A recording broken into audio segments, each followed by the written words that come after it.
Yo mes guerriers, mes guerrières, donc bienvenue pour cette petite vidéo. Donc là je vais vous faire une petite vidéo sur mon démoniste que je joue en démonologie physique.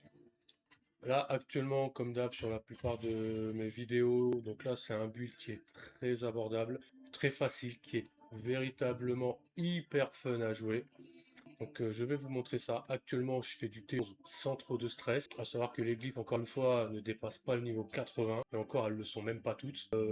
Ça vous laissera la marge de progression nécessaire. Mais là je vais vous donner les bonnes bases pour arriver jusqu'au T11 sans souci. Après ça sera juste une petite question de farm pour les glyphes et monter un peu les paragons et vous atteindrez le T12 véritablement sans stress et sans véritable problème. Donc là, on va vous montrer ça tout de suite. Donc du coup, on va commencer avec les compétences, hein. C'est la bonne base. Donc je suis parti sur un départ de commandement déchu, car j'ai voulu faire quelque chose que je n'avais pas joué sur la saison précédente, où j'avais fait déjà justement un démoniste sur la fracture infernale, sur l'apocalypse, où j'avais plusieurs amis qui les avaient fait aussi sur les compétences d'abîme, de griffe d'effroi, enfin bref. J'ai vraiment voulu partir sur de l'invocation. En haut, limite, je jouais mon démoniste un peu comme un nécromancien. Donc, du coup, je suis parti sur le commandant déchu, qui envoie quand même du très très gros dégâts d'origine. Où je suis parti du coup sur le dégât par démon. Où commandement des déchus affiche 1% de dégâts supplémentaires pour chaque démon actif en votre possession, qui a un maximum de 20%. Après, je suis parti sur le forcené gigantesque, où commandement des déchus invoque un forcené gigantesque qui inflige 4 millions, on va arrondir, points de dégâts, puis explose en 3 forcenés miniatures qui infligent chacun 1 100 000 de dégâts. Donc ce qui apporte quand même un très gros bonus de dégâts de base, sachant que c'est une compétence de base, ça ne coûte rien, donc on peut rester clic dessus sans voir en continu.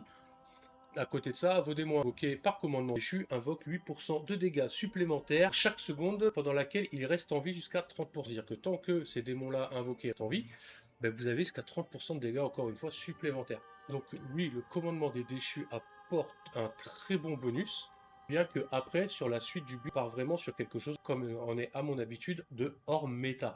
Car à savoir qu'un build méta, c'est un build vraiment complet. C'est l'association complète qui rend justement le build totalement méta, qui fait que vous roulez sur tout. Moi, j'y apporte mes modifications, justement. Car un build qui roule sur tout, comme vous le savez, si vous êtes abonné à moi, c'est un build où on s'ennuie. Donc après, du coup, je n'ai pris aucune compétence principale. Je n'ai pris aucune compétence défensive. Derrière, je suis parti sur les compétences d'archidémon. Donc je suis parti sur le saccage pour une raison toute simple. Même si le saccage en lui-même va m'apporter quand même un très gros dégât, un faible pourcentage de chance d'éviscération, je ne joue pas vraiment l'éviscération. D'accord. Le système de dot, je n'ai pas voulu l'adopter sur mon build, mais ça fait quand même des gros dégâts.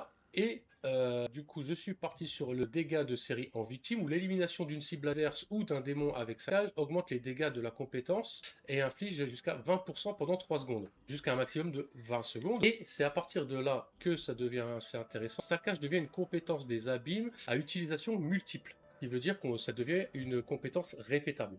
C'est-à-dire qu'on peut l'utiliser plusieurs fois, qui invoque un démon plus imposant. Celui-ci inflige 30% de dégâts supplémentaires, utilise à nouveau la compétence pour ordonner au démon de bondir sur le champ de bataille pour infliger 5 millions de points de dégâts, avec 15% de chance par coup de renverser. Voilà, là c'est le système de pouvoir renverser les cibles adverses qui va apporter une importance à la suite. Et bien évidemment, saccage écrase désormais vos démons mineurs pour vous fortifier à hauteur de 2% de votre maximum de points de vie. En gros, c'est aussi pour ça que j'ai voulu prendre le saccage, parce qu'il va m'apporter une fortification. À savoir que cette saison, la fortification est assez forte, assez puissante. Elle apporte vraiment de très très bons bonus, que ça soit défensivement ou en termes même d'attaque et de dégâts produits. Avec ceci, je suis parti moi sur la sentinelle profane. Parce que la sentinelle profane, déjà, va faire un bon dégât, va me permettre de rendre les adversaires vulnérables, car comme à mon habitude, hein, je joue énormément avec la vulnérabilité, comme vous le voyez là. Après, à partir de là, je suis parti sur le fait qu'elle va infliger 25% de dégâts supplémentaires, mais son rayon d'explosion est réduit de 50%, et ça va pas être très gênant, vous comprendrez pourquoi, après, dans la suite des explications. Et vous pouvez invoquer plusieurs sentinelles profanes, mais ne pouvez plus diriger leur regard, car les sentinelles profanes infligent jusqu'à 4 millions, j'arrondis, 2 points de dégâts, mais vise également les adversaires camouflés, ce qui veut dire qu'au final, là, donc c'est un œil qui va apparaître, ne va pas cibler forcément la cible que moi j'ai verrouillée. Par contre, les cibles qui sont invisibles autour de nous, ben, l'œil, lui, il va les voir et les attaquer. Ce qui veut dire que j'ai plus trop à me soucier des cibles invisibles, parce que du coup, elles deviendront visibles, puisque l'œil les attaquera quasiment instantanément. Derrière, on est parti sur le saut d'invocation, du coup, parce que le sceau d'invocation en gros apporte quand même des bons buffs. L'élimination de 8 adversaires ou démons à l'intérieur alimente le rituel et permet d'invoquer un démon pendant 20 secondes. Celui-ci attaque les adversaires à proximité, leur infligeant 1 million de points de dégâts par coup. Vous pouvez avoir jusqu'à 5 démons actifs en même temps, donc ça fait du 5 millions de base, qui n'est pas négligeable. Le temps de recharge actif de saut d'invocation est réduit de 3 secondes lorsque vos démons majeurs meurent. Donc dès qu'un démon majeur meurt, ça réduit son temps de recharge, ce qui est plutôt pas mal, les incantations. Les adversaires à l'intérieur de saut d'invocation subissent 25% de dégâts supplémentaires de part de vos démons mineurs. Alors ça, que les démons mineurs, on en invoquera quand même pas mal, de part aussi le commandement des déchus. Et le sceau d'invocation invoque désormais 2 démons supplémentaires. Lorsque les démons du sceau d'invocation tuent un adversaire, ils gagnent tous 3% de vitesse d'incantation supplémentaire jusqu'à 30%. Donc ça fait un bon bonus. Après, beaucoup utilisent éventuellement le sceau de subversion. Moi, je me suis dit que non, justement, parce que beaucoup de gens l'utilisaient. Et à la fin, moi, j'utilise l'ultime d'Abaddon. Pour une raison simple, parce que du coup, comme j'ai dit, je veux rester sur l'invocation. Donc là, on va invoquer un démon énorme, qui va mettre des gros coups d'épée à gauche, à droite, qui prend une zone extrêmement large. Donc quand on est dans une zone, par exemple, avec un Uber Boss, son attaque apprend quasiment toute la zone. Du coup, j'ai pris que l'utilisation du démon d'Abaddon augmente les dégâts infligés par vos compétences de démon mineur de 20% pendant 15 secondes. Si une cible adverse survit à plus de 5 coups de la part du démon d'Abaddon, chaque coup suivant augmente ses dégâts contre cette cible de 5% et augmente sa durée de 2 secondes jusqu'à un maximum de 60 secondes. Ce qui veut dire que par exemple, ça va surtout compter pour les boss. Parce que les boss, on ne va pas forcément les buter au bout du 5e coup au départ. Donc, plus on va le taper, plus il va prendre cher. Et on est parti justement sur Démon d'Abaddon, qui 25% de dégâts supplémentaires aux adversaires élites et aux boss, justement. Ce qui est plutôt pas mal. Et donc, du coup, derrière, si vous regardez sur le haut, vous voyez que là, c'est une compétence d'ultime, démonologie, démon majeur et invocation. Et on est sur un dégât physique, tout en bas. Vous prenez ici, on est sur démonologie, invocation, démon inférieur, toujours dégâts physiques. Là, pour le saccage, on est sur du dégât d'ombre, mais on reste sur la démonologie, l'invocation, démon majeur, encore une fois. Pareil pour la sentinelle profane, qui est aussi en démonologie, invocation, démon majeur, même si là, encore une fois, elle est en dégâts d'ombre, mais ça ne posera pas vraiment de problème. Et ici, pareil, démonologie, invocation, démon inférieur, et on est encore une fois en dégâts physiques. Ce qui explique justement le fait que je suis vraiment sur un système d'invocation de dégâts physiques et fou. Donc au niveau des éclats d'âme, moi, je suis parti sur le fragment de Légion, car l'utilisation d'une compétence de démon majeur améliore le temps d'incantation des compétences de démon mineur de 25% et augmente le temps de recharge de 20% dans 20 secondes. Mais lorsque 200 de vos démons mineurs meurent, votre prochaine compétence de démon majeur ne coûte pas de domination. Alors à savoir que les démons mineurs, de par le commandement des déchus, on va en envoyer beaucoup qui sont en auto-suicide, ce qui fait que les 200, on peut les atteindre assez facilement. Pour le fragment, moi je suis parti sur le sacrificiel.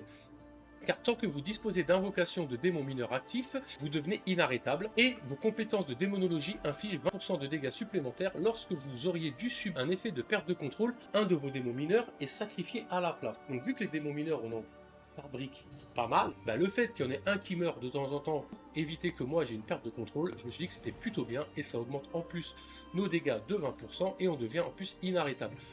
Donc j'ai trouvé que c'était un très très bon compromis. Au niveau de l'équipement, du coup pour l'épée, moi je suis parti sur la mélopédodium, car la mélopédodium, du coup les compétences de base, là on est sur le commandement du déchu, inflige 0,94% de dégâts jusqu'à 1% maximum, supplémentaire par point de colère à votre possession, mais vous perdez 10% points de colère chaque seconde. Tous les 50 points de colère gagnés au-delà du maximum générera un point de domination. Ce qui veut dire que de par la compétence de base, en fait, on va toujours générer de la colère. C'est-à-dire que même si là j'ai une perte de colère, j'en gagne. Ce qui veut dire que tous les 50 points de colère gagnés, on en gagne en permanence, on va gagner de la domination. Ce qui veut dire que rien qu'avec cette arme-là, on va gagner du dégât par le gain de colère et de la domination automatiquement, rien qu'en utilisant la compétence de base, ce qui est assez intéressant. Donc au niveau des gemmes, je suis parti sur multiplicateur de tous les dégâts, comme ça va augmenter les dégâts de démonologie, d'invocation, de démon majeur, mineur, enfin c'est tous les dégâts, comme le nom l'indique.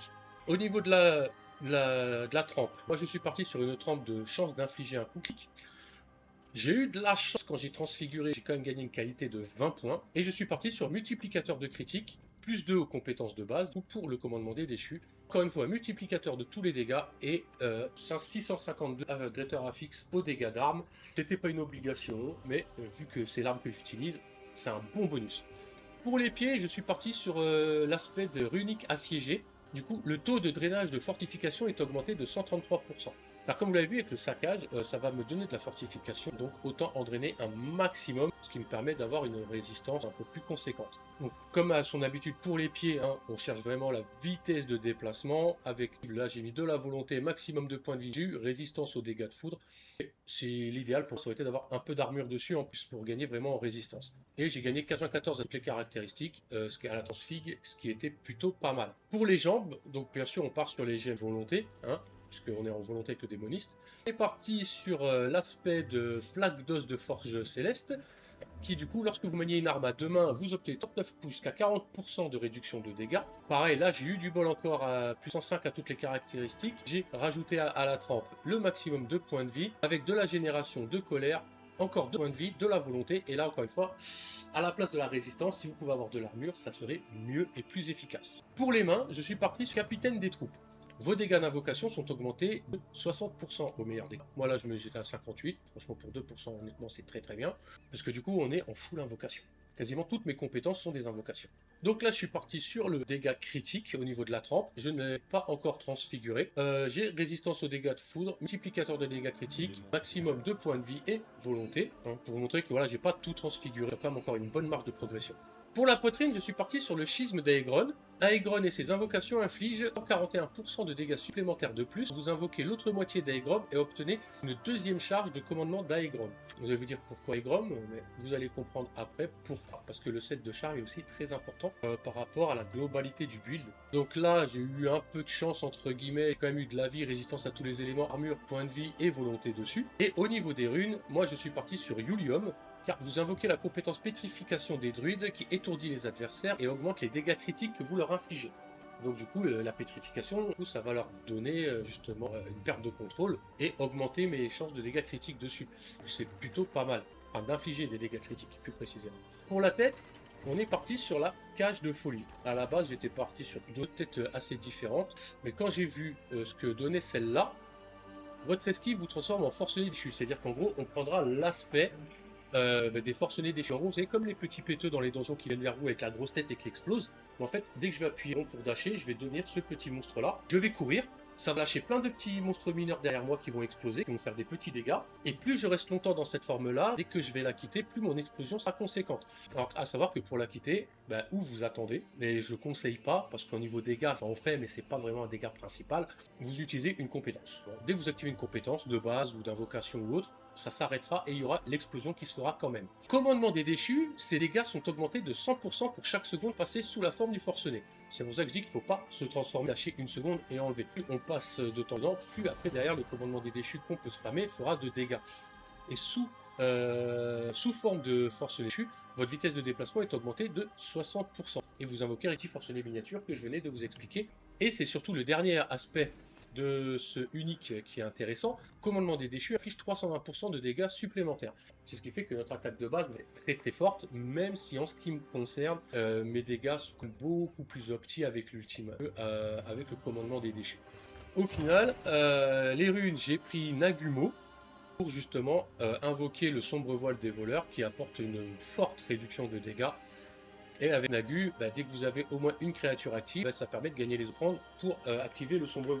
Donc autant dire qu'avec le nombre de créatures qu'on va invoquer, on n'aura pas trop de problèmes. Au niveau de l'amulette, je suis parti sur la graine d'Horazon.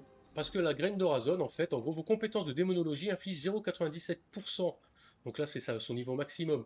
De dégâts supplémentaires par point de colère dont vous disposez et les dégâts que vous subissez sont réduits de 0,32% par point de domination. Donc là, en fait, plus on a de domination, moins on prend de dégâts, plus on a de colère et plus nos compétences de démonologie vont en infliger. À savoir que les compétences de démonologie, on est tout en démonologie à part 2. Et j'ai rajouté derrière l'invocation d'un démon majeur renverse les adversaires autour de lui pendant 5 secondes et vos compétences de démon mineur infligent 30% de dégâts supplémentaires aux cibles sous l'effet d'une perte de contrôle, ce qui explique un petit peu plus déjà les détails qu'il y a eu avant par rapport aux compétences éventuellement. Je suis parti sur le premier anneau sur le sceau Ophanim, car le sceau Ophanim du coup, sentinelle profane, donc l'œil dont je parlais, inflige 262% de dégâts en plus de ce qu'il fait déjà et invoque un deuxième œil qui vous suit pendant 10 secondes.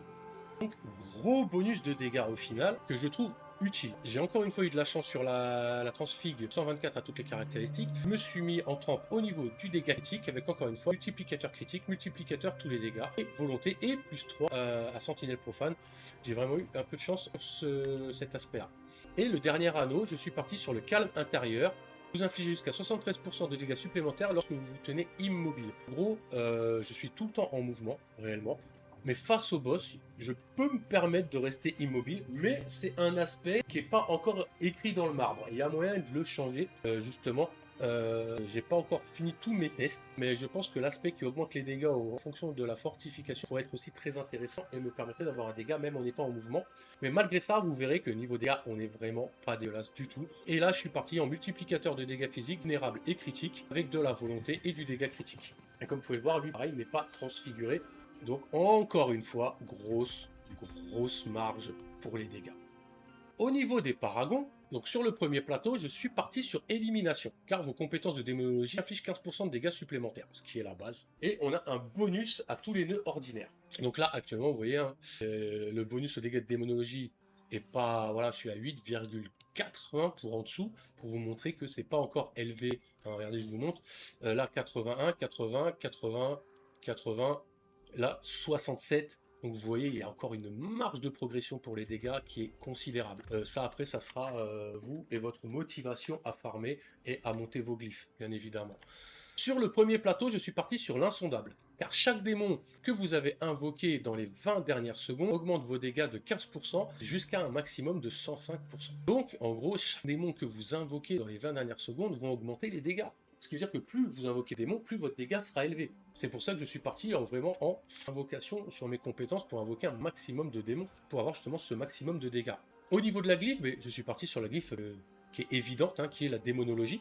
Parce que justement, c'est toutes les compétences de démonologie vont voir leurs dégâts infligés pour chaque point de volonté que vous aurez pris supérieur dans la zone, et vous obtenez 17% de dégâts supplémentaires quand vous avez un démon majeur actuellement invoqué. Et on aura quasiment tout le temps un démon majeur d'invoquer. Et vous voyez que là, je suis à 145% de dégâts de démonologie par rapport à 105 points de volonté mis à l'intérieur. D'accord? À savoir que voilà, toutes les caractéristiques sont importantes pour bénéficier, il ne faut jamais oublier les bonus de nœuds rares. Vous voyez, c'est les bonus qui sont écrits là, tout en bas, en blanc, en dessous du vert, qui vont vous rajouter des dégâts, de l'armure, de la vie, suivant ceux que vous prenez. Donc vraiment, toujours penser à bien monter l'intégralité des points et ne pas se baser uniquement sur notre stat principal de force, de volonté ou d'intelligence. Pour le second plateau, là, on est parti sur spicule démoniaque. Blesser les cibles avec des compétences de démonologie écharpe leur âme, ce qui augmente de manière permanente tous les dégâts que vous leur infligez de 40%. Cette valeur augmente de 2% par coup jusqu'à un maximum de 120%. C'est une stat qui est quand même énervée. Et à côté, j'ai pris la chasse aux têtes qui augmente les dégâts supplémentaires aux élites. Donc là, ça sert à rien de forcément aller trop haut hein, pour les bonus de nœuds ordinaires. Sauf si vraiment vous avez besoin d'augmenter les stats ordinaires pour justement les stats bonus de vos nœuds rares. Ensuite, le quatrième plateau, on est parti sur maléfice supérieur. Lorsque vous appliquez un maléfice aux cibles adverses, que vous les affaiblissez vulnérables, donc là nous c'est vraiment le côté vulnérable qui compte, puisque je n'utilise pas le maléfice. Celle-ci voit les dégâts qu'elle vous inflige réduits de 25% et ceux qu'elle subissent de votre part augmentés de 75%. Donc là, toute cible vulnérable prendra encore 75% de dégâts supplémentaires. Et au niveau de la glyphe, on est parti sur la glyphe naturelle qui du coup va augmenter les dégâts de cibles vulnérables. Et lorsque vous infligez des dégâts à une cible vulnérable, vos dégâts augmentent encore une fois de 3% pendant 20 secondes jusqu'à 18%. Donc là, on cherche vraiment encore une fois à réaugmenter les dégâts aux cibles vulnérables. Et sur le dernier plateau, on est parti sur la possession. Le fait de consommer de la domination pour invoquer un démon réduit le coût en colère de vos compétences de démonologie de 50% et augmente tous vos dégâts de 80% pour 20 secondes. Donc, pareil, encore une fois, c'est quand même très avantageux pour les dégâts et la ressource. Et au niveau de la glyphe, je suis parti sur la colère qui va augmenter les dégâts critiques et les compétences qui infligent des coups critiques vont générer un point de colère. Ce qui veut dire qu'encore une fois, quand on génère de la colère, on va générer de la domination. Donc, chaque coup critique génère de la colère qui génère en même temps de la domination. La domination, on va la dépenser. Vous verrez la domination, je suis assez souvent bas dans les phases de combat, mais c'est pas très grave tant que ma colère est vraiment élevée. Donc, hop, je vous laisse un peu vous montrer comme ça, si jamais capture, si vous voulez suivre le chemin ou vous en inspirez comme ça vous laisse un petit peu le temps. Voilà. Là, on sort. Donc là, c'était pour la démonstration. Là, on va aller sur la cible d'entraînement. Comme ça, je vais vous montrer vite fait la mécanique qui est ultra simple. Hein, vous allez voir, c'est vraiment très simple, très fun à jouer. Visuellement, moi, j'adore. Hop, donc comme vous pouvez voir, hein, j'ai déjà 2 démons majeurs hein, qui sont invoqués en permanence. Hop, donc cible multiple, voilà. Donc vous pouvez voir, c'est ultra simple. Donc moi, commandement des déchus, il est sur mon carré. Donc juste, ben, je maintiens carré, j'envoie le reste, j'envoie l'ultime, hop, et vous allez voir, les dégâts en fait en G vont monter progressivement. Vous voyez là, on est déjà monté à 75, 102. Alors ça va continuer à grimper. Voilà, 391, on est dans les 200. Et en fait, il y a des G d'un peu partout, hein, réellement. Au niveau dégâts, c'est vraiment propre. Là, actuellement, j'ai pris à 600 G, je crois, mon maximum actuel. 387, 419, donc ça monte. Hein. Et vous allez voir que là, l'avantage, c'est que avec 462, là, dans 6 secondes, je vais pouvoir doubler mon ultime. Allez, 607 G, j'ai fait, et hop, là, on double l'ultime. Vous voyez, là, j'ai 2 ultimes qui partent en même temps. Et en ayant des dégâts, voilà, 619 G en critique, sachant qu'on n'est vraiment pas maximisé encore, que vraiment les dégâts peuvent vraiment bien grimper. Vous avez vu, niveau ressources, on est plus que bien. C'est simple, là, moi quand je vais faire là, j'étais faire Varshan, et, il m'a fallu 9 secondes pour le tuer. De toute façon, vous verrez, hein, je referai une petite vidéo de gameplay où je vous montrerai justement les combats face à des Uber Boss. Je vous montrerai quand je fais les fausses, actuellement donc de Tourment 11, vous verrez que ça passe crème. Donc voilà, donc guerriers mes guerrières, j'espère que cette petite vidéo vous a plu. N'hésitez pas à vous abonner, claquer un commentaire, sonner la petite cloche si besoin. Tous les soirs, je suis sur Twitch et TikTok à partir de 20h30 sous le même pseudo, Blondin95666. N'hésitez pas à venir de la force, ça fera plaisir. Ma chaîne est toute jeune et on ne demande qu'à agrandir la communauté. Je joue avec les abonnés et toujours là prêt à donner des conseils et même à en recevoir, car toute avis est toujours bonne à prendre. Donc sur ce, je vous souhaite un bon été, amusez-vous bien sur cette saison 14 et à bientôt pour une nouvelle vidéo, bien évidemment. Ou que vous les rendiez tout simplement, hein, puisque j'ai eu régulièrement et tout simplement, hein, ce qui vous montre si possible, c'est-à-dire chronologie. Derrière la sentinelle profonde, directement